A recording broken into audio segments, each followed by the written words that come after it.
Matadouros, capítulo 13. Godfried nivelou sua espada. Minha mãe era uma para discursos, eu não sou. Você entra lá, mata tudo que está coberto de pelos. Você não para menos que algo te mate, e se você morrer, não se preocupe, você vai se levantar e matar mais alguns até que tenhamos matado todos eles. Agora ataque. Coberto de pelos, ele diz. Mutriel riu e ergueu seu machado de guerra, e Ziania riu de sua irmã. Você tem cabelo, não pelo. Ziania apontou para sua irmã Minotaura e segurou a espada de sua mãe na mão. Ela a apresentou uma vez, pontada para o céu e perto de seu peito. Quando a batida do tambor soou a morte do velho mundo, 50.000 paladinos negros esporearam seus cavalos mortos-vivos para a frente. As artes marciais eram usadas pelos melhores que as possuíam, e os homens-fera saíam da cidade, estimulados pela raiva e pela descrença de que qualquer humano ousaria ir atrás deles, homens-leão, homens-chacal, as 1000 formas de homens-fera, desde aqueles que voavam até aqueles que corriam pelo chão, atacavam as presas que eram gentis o suficiente para se entregarem às suas garras. O olhar firme de Godfried nunca vacilou. Íris, minha Íris, hoje começa o fim do mundo que te destruiu. Ele sussurrou, e ativou suas próprias artes marciais. Uma luz escura e crepitante começou a irradiar de sua espada, e seu bicórnio, um empréstimo de sua avó, e destemido como era, não vacilou em sua carga para a frente. Ao redor dele, lanças foram abaixadas e as pontas oscilavam apenas pelo movimento galopante dos cavalos correndo. Trovões vinham do chão e a grama era arrancada, lançada em pedaços deixados para trás na poeira enquanto a infantaria em marcha erguia seus escudos e começava seu próprio avanço para apoiar a carga da cavalaria. Foram as raças de homens-pássaros que primeiro perceberam o verdadeiro escopo do perigo. Olhando de cima, eles puderam ver por si mesmos que era uma hoste realmente massiva varrendo em direção aos homens-fera, movendo-se para cercá-los e seus golems, e mais importante, eles puderam ver que não havia nenhum indício de hesitação ou medo que certamente deveria estar presente. Isso não pode ser.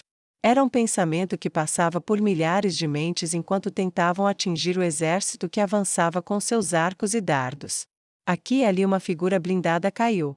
Mas no geral, não tinha sentido. A maré negra de armaduras avançou.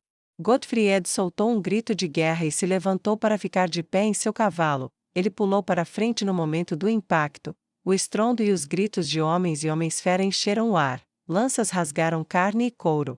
E o exército que ele liderava caiu para o uso de espadas. Homens-fera, criaturas corajosas e resistentes que eram, arrancaram homens de suas celas e os pisotearam até a morte, mas sem medo de, ou talvez abraçando sua própria morte. Assim que um caía, outro tomava seu lugar e batia um martelo em uma rótula ou uma espada em uma órbita ocular. O choque era forte e brutal. A espada de Godfried rasgou as peles das criaturas tão facilmente quanto uma faca quente na manteiga. Ele cortou suas vidas como se fossem apenas fantoches suspensos por cordas, e começou a se aprofundar mais na briga.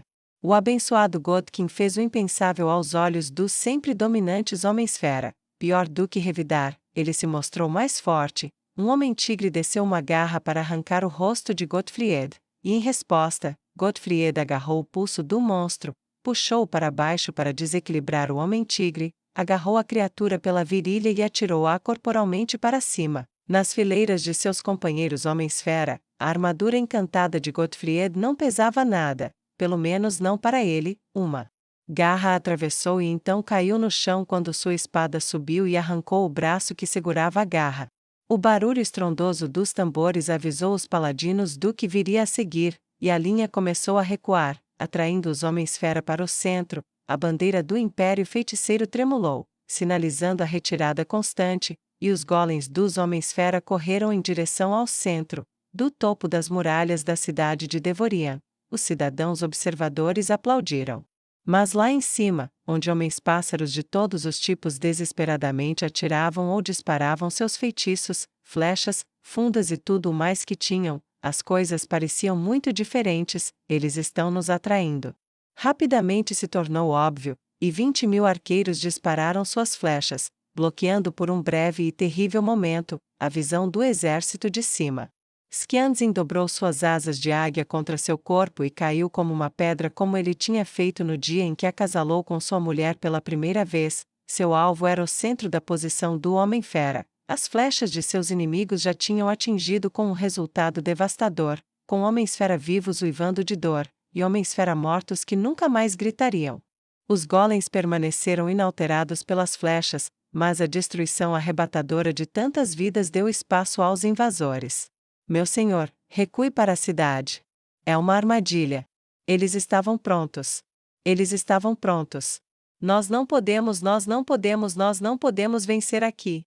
Skianzin gritou para o descrente Homem-Tigre que governava a cidade mais ocidental do Império Devor. O Homem-Tigre podia ver o tapete de cadáveres por si mesmo. Impensável, impossível, ele pensou, e negou em seu coração, que truque. Ele disse a si mesmo e observou a cavalaria se afastar e fugir da infantaria invasora que avançava. O alívio inundou o Homem-Tigre. Ah! Veja, eles fizeram o truque e ele falhou. Agora eles estão fugindo.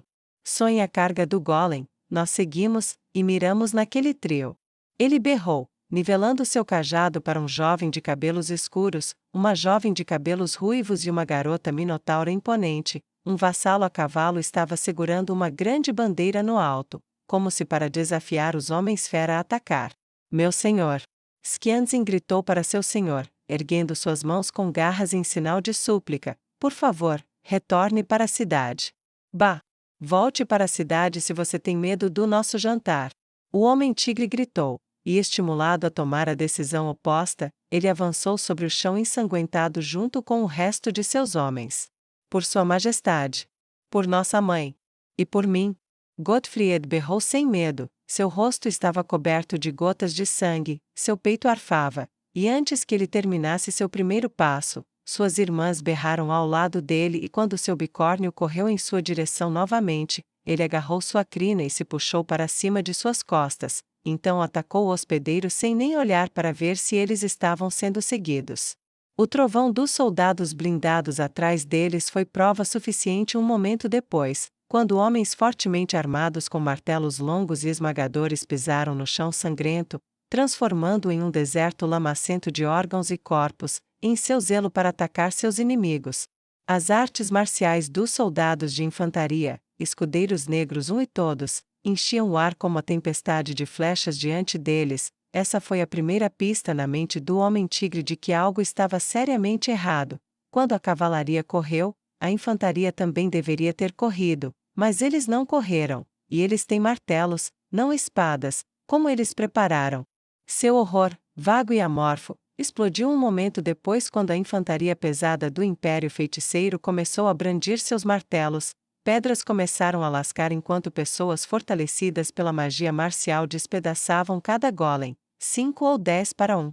Puxavam-nos para baixo e caíam sobre as construções com pontas de metal duro e cegas subindo e descendo sobre os mecanismos mágicos silenciosos do Devor.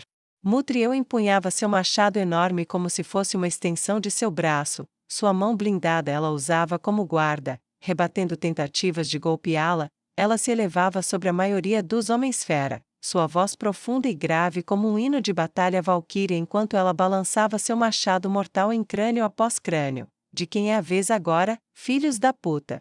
Ela soltou o ódio berrante de uma vida inteira, ou mais, de minotauros que remontam gerações, e aqueles que chegaram muito perto de seu machado caíram e não se levantaram, ou caíram para trás e deixaram seus membros para trás como um tributo à vingança de quase 2 décadas em formação.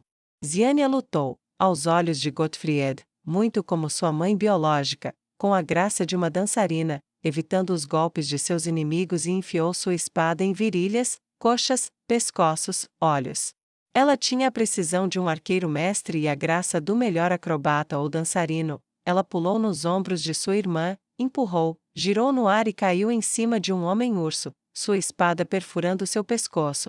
Cortando a espinha, ela arrancou a espada enquanto ele caía e o empurrou mais para baixo enquanto pulava para o próximo, tornando-se a morte de cima enquanto a infantaria caía no coração da briga. Foi o grito das muralhas da cidade que revelou a verdade impensável ao exército dos Homens-Fera, aqueles que assistiam, pensando em ver um mero pouco de esporte com um inimigo superconfiante, gritaram em alarme quando a linha se fragmentou, e a cavalaria retornou à briga. colidindo com a ala do exército enfraquecido ou circulando atrás e prendendo os homens-fera nas costas. O círculo começou a se estreitar, centímetro por centímetro. Passo a passo, o exército devoniano invicto estava sendo lentamente massacrado. O Lorde Homem-Tigre percebeu tarde demais, ele podia dizer, em todo lugar que olhava, ele via seus guerreiros lutando, na frente, nos flancos, e até mesmo atrás dele. Como pôde chegar a isso? Como pôde ter acontecido? Ele ainda estava se perguntando isso quando o jovem de cabelos negros finalmente chegou perto dele, as alabardas abaixadas em uníssono enquanto ele permanecia sozinho como o único sobrevivente. Os cavalos mortos-vivos estavam imóveis, esperando o comando enquanto as lanças eram niveladas, prontas para empalá-lo no lugar. Nós avisamos vocês, 1000 vezes avisamos vocês. Gottfried disse e limpou um pouco de sangue e pelos do rosto com as costas da mão e os lançou com desprezo para se juntar aos corpos despedaçados na lama sangrenta. Ele nivelou sua espada. Vocês não ouviram, vocês não se submeteram, e agora, a sua é a primeira cidade a morrer. Ele cuspiu na lama, enquanto suas irmãs se juntavam a ele ao seu lado novamente. O homem-tigre rosnou e mostrou seus dentes afiados, olhos amarelos expostos enquanto ele tensionava suas garras e os dedos que a seguravam se contraíam. Você teve sorte, humano, nada mais, nós somos homens-fera, nós somos Devor, nós não seremos derrubados. E é por isso que em poucos anos, quase não sobrará nenhum de vocês. Gottfried disse e deixou o homem-tigre com a cauda chicoteando assumir sua postura de ataque e caça. Mão severa, Gottfried lançou e nivelou sua espada e esporeou seu bicórnio para a frente. Os dois atacaram em um momento. Posso morrer, mas posso levar esse. O senhor pensou, assim que o bicórnio colidiu com ele e fez o impensável como se fosse rotina, a besta o mandou quicando para longe na lama. O gosto de sangue, carne e lama encheu sua boca, e se não fosse o de seus companheiros homens-fera, ele teria achado 2/3 agradável. Como um mero bicórnio, me derrubou. Era um mistério, um dos muitos mistérios de pesadelo para os quais ele não tinha resposta, mas era o menor deles, e como os mistérios maiores, seu senso de condenação fatalista lhe disse que ele nunca teria sua resposta. Ainda assim, ele se levantou lentamente enquanto o humano desmontava. Ele pôde ver o homem de cabelos escuros por um momento. Então o humano se foi, e então tudo que o senhor conseguiu pensar foi: não consigo respirar. Ele sentiu os dedos apertando sua laringe, seus olhos baixaram, e enquanto o menino apertava a garganta do senhor derrotado, o homem-tigre tentou abraçá-lo, suas garras rasgaram a armadura, lutando para rasgá-la, e então pareceu um soco em seu estômago por um gladiador, enquanto a espada que o jovem humano empunhava perfurava sua carne no estômago. Espuma salpicou seus lábios enquanto ele tentava balbuciar algumas palavras finais. Mas sua visão desapareceu apesar dos olhos esbugalhados, algo estalou e o homem-tigre não sentiu mais nada. Gottfried empurrou o corpo de costas, deu 2 passos até a cabeça, balançou sua espada para baixo e então levantou a cabeça decepada para que as muralhas da cidade vissem. O horror e a consternação redobraram, mas foram abafados por seu anfitrião animado. Agora, preparem as armas de cerco, derrubem esse muro e limpem esse lugar. Ele deu a ordem, e o exército começou a se reorganizar diante de uma cidade que não conseguia aceitar o que seus próprios olhos estavam vendo.